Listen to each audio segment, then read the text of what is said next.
अस्सलाम वालेकुम स्टूडेंट्स, उम्मीद है आप सब खैरियत से होंगे। आज हम लोगों का 10th क्लास की फिजिक्स का लेक्चर नंबर 4 है, जिसके अंदर हम अपना टॉपिक डिस्कस करेंगे reflection of light.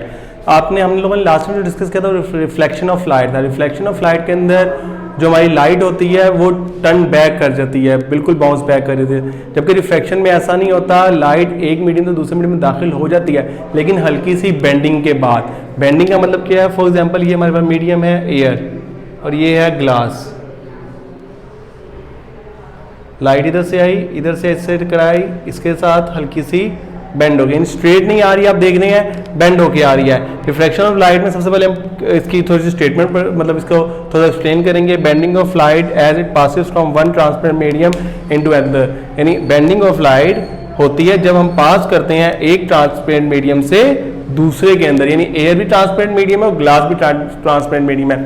Transparent medium कौन कौन से होते हैं? एयर, ग्लास एंड वाटर, जिनके आर पार आप देख सकते हैं। आपने देखा होगा क्लीन वाटर के अंदर हमें मछलियां भी नजर आ रही होती हैं, वो ट्रांसपेरेंट मीडियम है।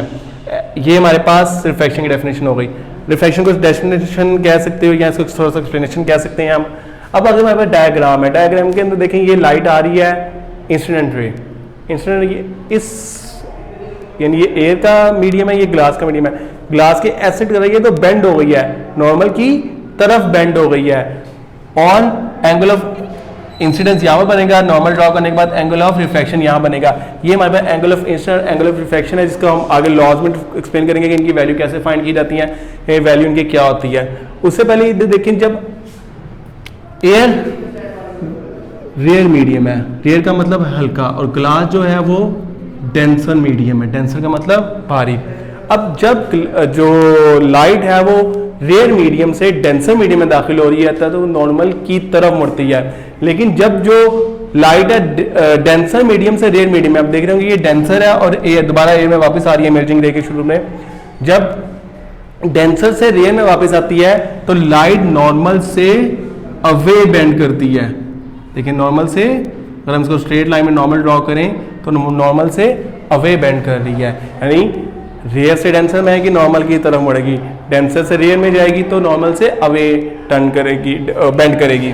अब इसकी स्टेटमेंट है, the process of bending of light as it passes from air into glass and vice versa, यानी एयर से ग्लास में या ग्लास से एयर में, इज कॉल्ड रिफ्लेक्शन लाइट। को हम क्या नाम देते हैं? Reflection of light. ये तो हमारी थी स्टेटमेंट किसकी? रिफ्लेक्शन ऑफ लाइट का टॉपिक था। अब इसके बाद इसी के टॉपिक के अंदर आते हैं laws of reflection. Laws of reflection क्या कहते हैं? कहते हैं the incident ray, the normal ray and the reflected ray. The incident ray, the reflected ray and the normal ray all lie in the same plane. देखिए आपके पास incident ray है, ये normal रे है और ये रिफ्लेक्टेड रे है, तुम तीनों एक ही प्लेन पर मिल रही हैं, एक ही प्लेन पर उनका मैचिंग पॉइंट है। ये पहला हमारा लॉ है। ये लॉ जो है रिलेटेड, थोड़ा सा रिलेट उससे ही करता है जो हमारा फर्स्ट लॉ था, लॉ ऑफ रिफ्लेक्शन का। सेम लॉ है दोनों की ये वाला। हाँ, अब उसमें हम लोगों ने साइन आई और साइन आर के बारे में डिस्कस किया था। इसमें भी हम सेकंड लॉ के अंदर साइन आई और साइन आर के बारे में ही डिस्कस करेंगे।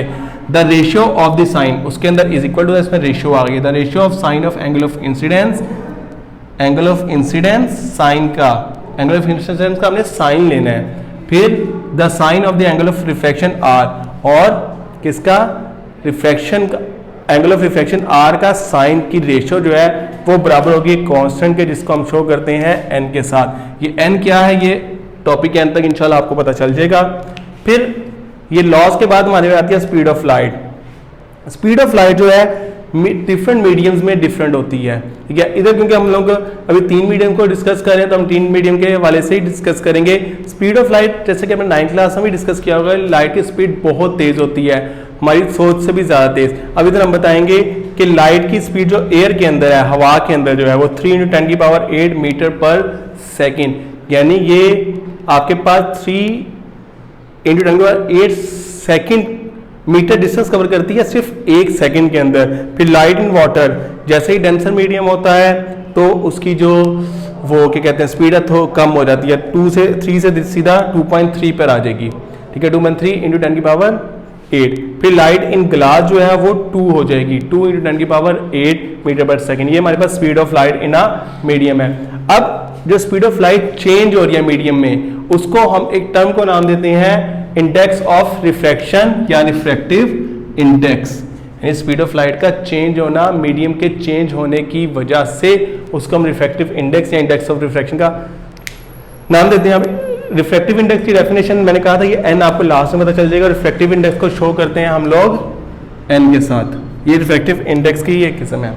अच्छा, the refractive index N of a medium is the ratio of the speed of light, कि जो रिफ्रैक्टिव इंडेक्स का एन है वो रेशियो है किसकी, स्पीड ऑफ लाइट, जिसको हम सी से शो कर रहे हैं, in air of the speed, यानी एयर से स्पीड ऑफ लाइट का कंपैरिजन किससे करेंगे, दूसरे मीडियम के, जिस मीडियम में वो मूव करे, जो एक्चुअल स्पीड ऑफ लाइट है।